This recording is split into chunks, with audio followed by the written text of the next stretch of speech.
इस्तअनत फस्तईन बिल्लाह। आई बच्चे, जब भी तुम मदद मांगो तो अल्लाह से मांगा करो।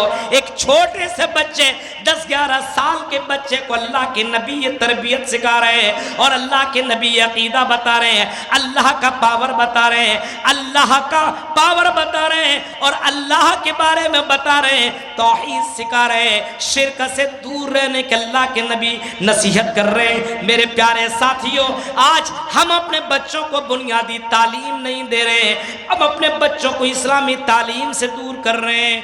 औलाद बहुत बड़ी नेमत है, अपनी औलाद को इस्लामी तरबियत से नवाजो। औलाद भी एक नेमत है और माल भी एक नेमत है, लेकिन औलाद की नेमत से आदमी माला माल है, लेकिन औलाद उसके लिए जहन्नम में जाने का जरिया बना दे। मालूम है आपको, एक आदमी जन्नत को सर्टिफिकेट मिलेगी, कयामत के दिन जन्नत की सर्टिफिकेट मिलेगी, उसका बेटा चीखता हुआ आएगा, ऐ अल्लाह ये मेरा बाप था दुनिया में, ये जन्नत में कैसे जा सकता है? ऐ अल्लाह ये दुनिया में मेरी माँ थी। एक लड़की चीखते हुई आएगी, अल्लाह ये दुनिया में मेरी माँ थी, ये जन्नत में जा रही है, मैं जहन्नम के अंदर जा रही हूँ। ऐ अल्लाह ये दुनिया में मेरा शौहर था, दुनिया के अंदर ये जन्नत में जा रहा, मैं जहन्नम के अंदर जा रही हूँ। आय अल्लाह ये कैसे हो सकता है, ये जन्नत में जाए मैं जहन्नम के अंदर जाऊँ। आय अल्लाह अगर इसने मेरी तरबियत की होती, नमाज का तरीका बताया होता, नमाज पढ़ने की तलकीन की होती, हलाल और हराम की तमीज़ सिखाया होता, तो आय अल्लाह मैं भी हलाल और हराम की तमीज़ मैं भी करता।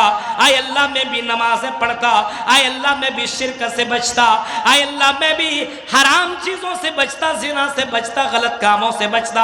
आय अल्लाह मेरा कसूर सिर्फ नहीं है, ये मेरे बाप का कसूर है, ये मेरे भाई का कसूर है, ये मेरे शौहर का कसूर है। आय अल्लाह अगर मैं जहन्नम में जा सकता हूँ तो मेरा बाप जहन्नम के अंदर क्यों नहीं जाएगा? आय अल्लाह मैं जहन्नम में जा सकती हूँ तो मेरा शौहर जहन्नम के अंदर क्यों नहीं जाएगा? इस वजह से मेरे भाइयों अपने बच्चों की सही तरबियत कर लो। इन्नमा अमवालुकुम औलादुकुम फितना, फरमाया औलाद तुम्हारी जिंदगी में तुम्हारे लिए आजमाइश है, तुम्हारे लिए फितना है और बहुत बड़ी आजमाइश है।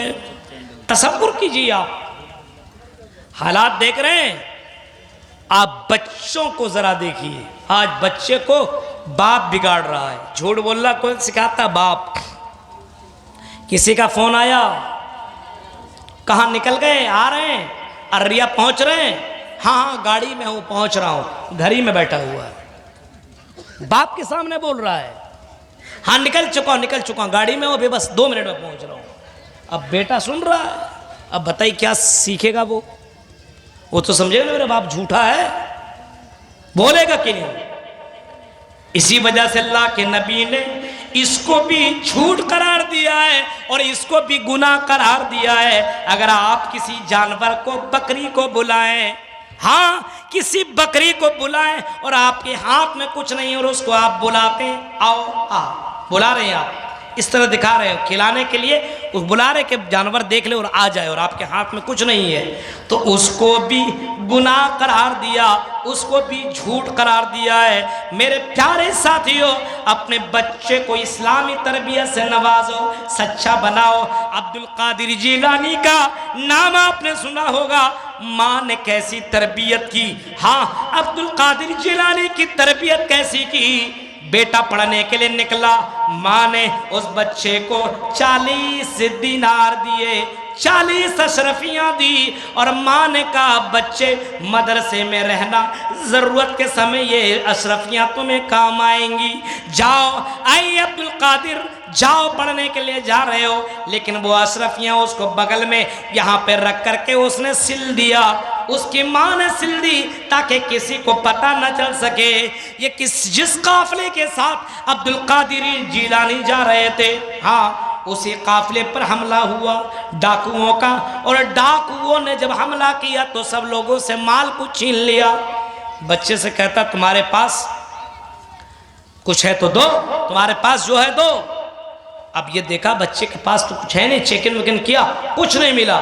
बच्चे ने कहा तेरे पास, वहां के डाकू ने कहा तेरे पास कुछ नहीं है? बच्चे ने कहा हाँ मेरे पास 40 अशरफियाँ हैं। 40 अशरफियाँ कहाँ है? इधर से निकाला और देखा, ये देखिए अंदर में सिला हुआ है, यहाँ पे मेरी माँ ने मुझे 40 अशरफियाँ दी है। डाकू ने कहा, ये पैसा अगर तू रख लेता अशरफियाँ तो हमें पता ही नहीं चलता, तुमने क्यों बताया?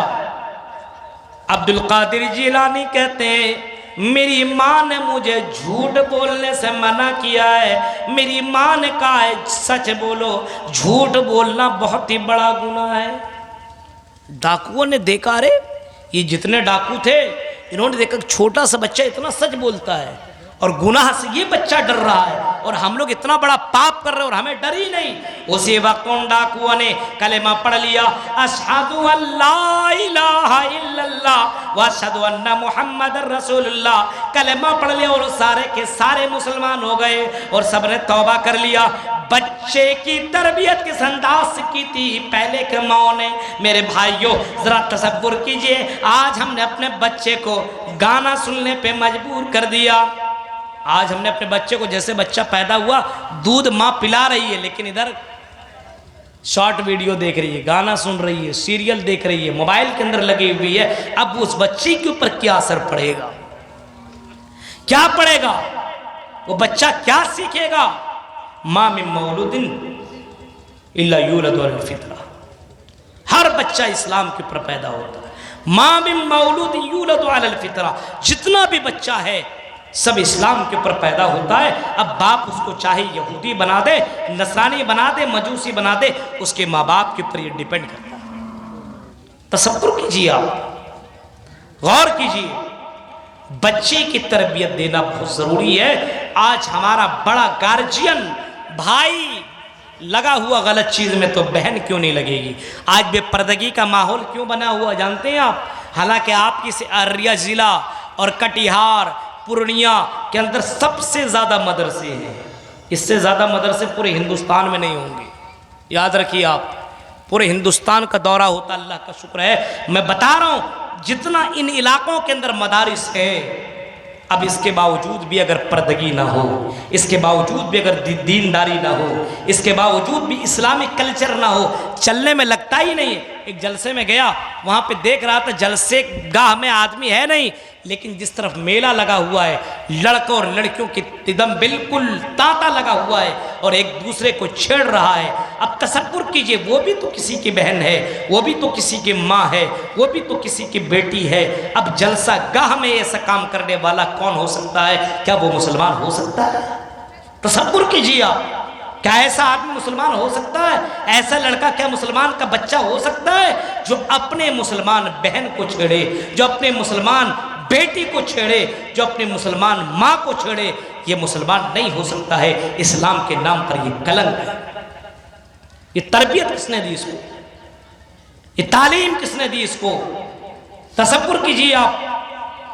या अय्युहल्लज़ीना आमनू क़ु अनफुसकुम व अहलीकुम नारा, ईमान वालों अपने आप को और अपने फैमिली को जहन्नम की आग से बचाओ। ऐ जिम्मेदारों, ऐ अररिया के रहने वालों, खुद को भी जहन्नम से बचो और अपने फैमिली को भी जहन्नम से बचाओ। अपने बेटियों को भी और अपने बेटों को भी जहन्नम से बचाओ। अपने बीवी और अपने बेटियों और अपने बहनों को भी जहन्नम से बचाओ। क़ु अनफुसकुम व अहलीकुम नारा, पहले खुद बचो और अपने फैमिली को बचाओ। खुद नमाज पढ़ोगे तो जाहिर सी बात है बेटा देखेगा तो वो भी पढ़ेगा। माँ अगर नमाज पढ़ेगी तो बेटी देखेगी तो वो भी पढ़ेगी। भाई नमाज पढ़ेगा तो बहन देखेगी तो वो भी पढ़ेगी। अब घर का गार्जियन, बाप नमाज नहीं पढ़ रहा तो बेटा कैसे पढ़े? भाई नहीं पढ़ रहा तो बहन कैसे पढ़े? माँ नहीं पढ़ रही है तो बेटी कैसे पढ़े? मेरे भाइयों, सवाल ये पैदा होता है, आप समझते हैं मेरे घर के अंदर दीनी माहौल नहीं है। दीनी माहौल आपको बनाना पड़ेगा। अब कोई नबी, कोई ऋषि मुनि, कोई पैगंबर नहीं आएगा। ला नबी अबादी, आपने कभी फरमाया था मेरे बाद अब कोई नबी आने वाला नहीं है। तसव्वुर कीजिए आप, गौर करें।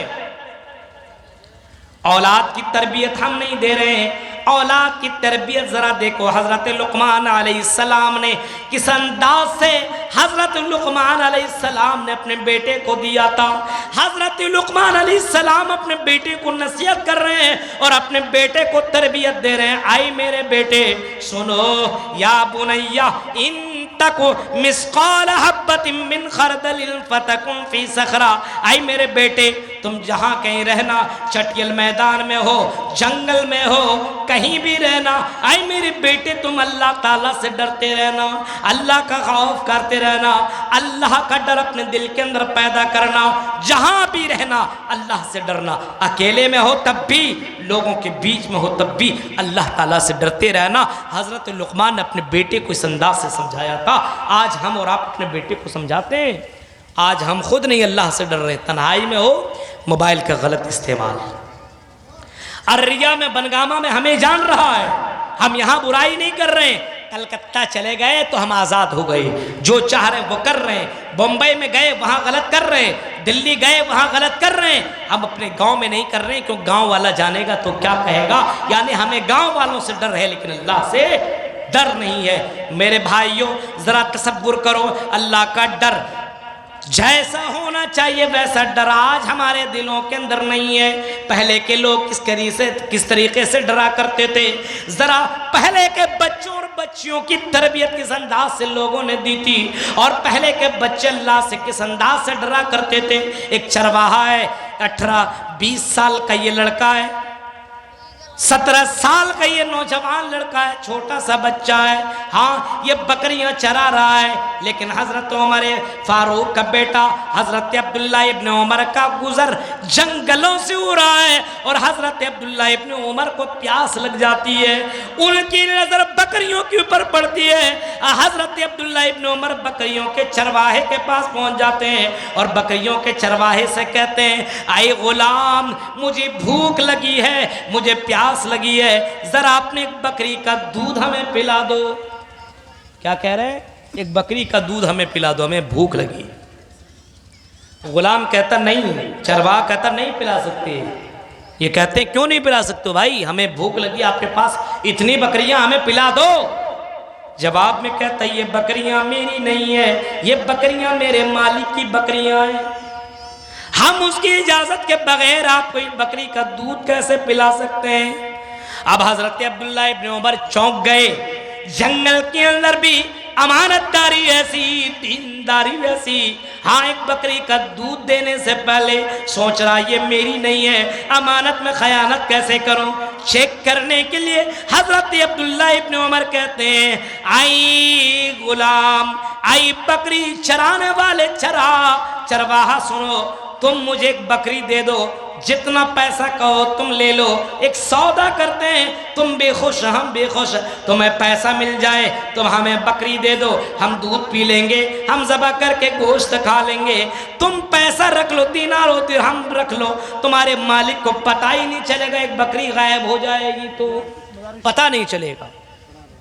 गुलाम कहता है, वो चरवाहा कहता है, आई अजनबी, हम तो आपको जानते नहीं है। हाँ, तुम सही कह रहे हो, हमें तुम दीनार और दिरहम दे दो, और तुम बकरी ले लो, तुम दूध पी लो, तुम गोश्त खा लो, तुम खुश, मैं भी खुश। लेकिन जरा जरा अजनबी ये बताओ, आइन अल्लाह, फिर अल्लाह कहाँ है? क्या अल्लाह हमारी इस हरकत को रिकॉर्ड नहीं कर रहा है? क्या हमारी इस हरकत को अल्लाह ताला देख नहीं रहा है? आइन अल्लाह, अल्लाह कहाँ है? हजरत अब्दुल्ला इब्न उमर का ये सुनना था, वापस मुड़ गए और अपने यहाँ चले आए, और हजरत अब्दुल्ला इब्न उमर ने उस गुलाम को तलाशने के लिए अपने सिपाही को भेजा, और उसके मालिक को बुलाने के लिए कहा। मालिक आया गुलाम के साथ। हजरत अब्दुल्ला इब्न उमर ने कहा, इस गुलाम को तुम बेच दो, इस गुलाम को तुम आज़ाद कर दो। मालिक कहता नहीं, हम इसको आज़ाद नहीं कर सकते हैं। हजरत अब्दुल्ला इब्न उमर कहते हैं, इसका 4 गुना ले लो, लेकिन फिर भी आज़ाद कर दो। अब मालिक खुश हो गया, पैसे के चक्कर में आ गया, गुलाम को आज़ाद कर दिया। हजरत अब्दुल्ला इब्न उमर ने कहा, आई गुलाम, आई चरवाहे, तुम्हारे एक जुमले ने तुम्हें दुनिया की गुलामी से आज़ाद दे दी। अगर यही अकीदा रहा और यही एक जुमला तुम जिंदगी भर इसी के ऊपर कायम दायम रहे, तो जहन्नम की गुलामी से भी तुम आज़ाद हो जाओगे, जहन्नम से भी तुम बच जाओगे। आइन अल्लाह, अल्लाह कहाँ है? चरवाहा डर रहा है अल्लाह से, उसको मालूम है कि जंगल के अंदर भी अल्लाह हरकत को